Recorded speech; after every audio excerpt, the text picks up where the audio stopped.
Vamos falar mais sobre essa situação com o Carlos Gustavo Poggio, doutor em Relações Internacionais. Professor, o presidente Jair Bolsonaro desembarcou então lá na Rússia, agora está se encaminhando para o hotel onde está ali o nosso enviado especial Matias Brotero. O que o senhor acha do momento para essa visita? Justamente agora, presidente Jair Bolsonaro encontrar Vladimir Putin em meio a essa tensão.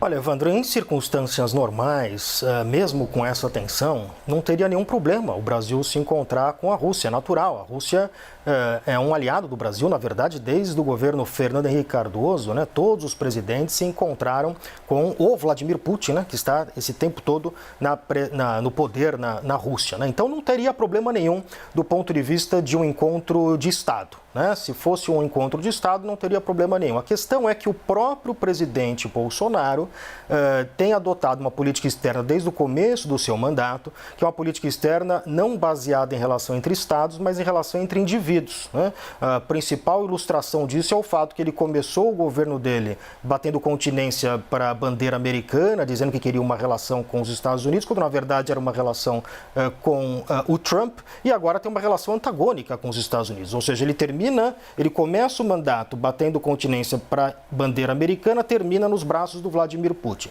Isso mostra uma certa inconsistência numa política externa muito baseada na relação entre indivíduos. Do lado do Putin, qual que é o interesse do Putin no Brasil e em outros países da América Latina? O Putin tem, ao contrário da atual administração brasileira, uma visão estratégica das relações internacionais, né? O Putin olha para a América Latina não como uma relação com o Brasil individualmente, ele pouco importa, na verdade, para ele o Brasil ou o Bolsonaro. Ele olha na chave da disputa com os Estados Unidos. Então, portanto, ele vai se aproximar de Cuba, de Venezuela, de Nicarágua, quer dizer, que são países que têm relações antagônicas com os Estados Unidos, né? Isso não tem nada a ver com esquerda ou direita. Veja que ele apoia o Maduro na Venezuela e se encontra agora com o Bolsonaro. Eleições na Colômbia, ele está torcendo para que ganhe o candidato da esquerda na Colômbia, porque ele acha que ele vai conseguir uma maior interlocução com a Colômbia se esse candidato vencer. Então, nós temos de um lado um presidente russo que pensa de forma estratégica, né? Olha este encontro com o Brasil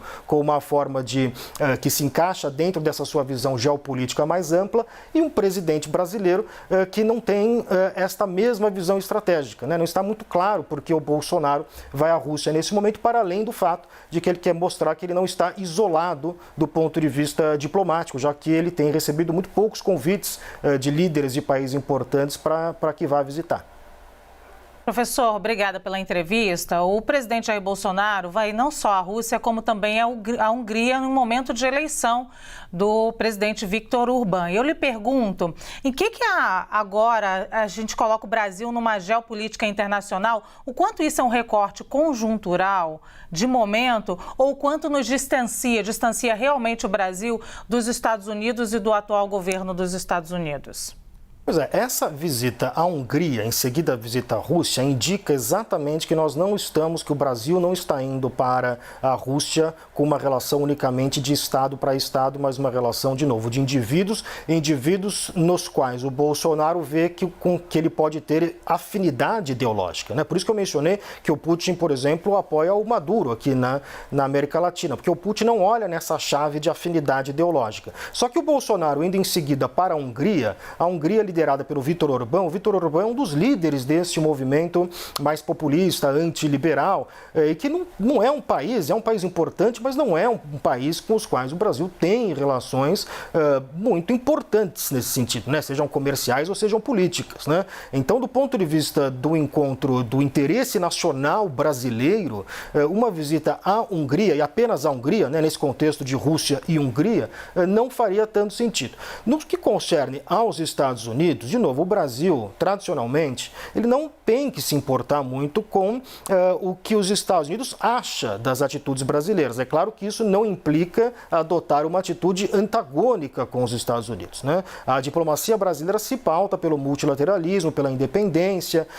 O Bolsonaro não é o único líder estrangeiro a encontrar com o Putin. Outros líderes foram, inclusive o presidente argentino, o Macron, o primeiro-ministro alemão está lá agora. Então, Então, do ponto de vista do encontro diplomático, isto não é um problema, né?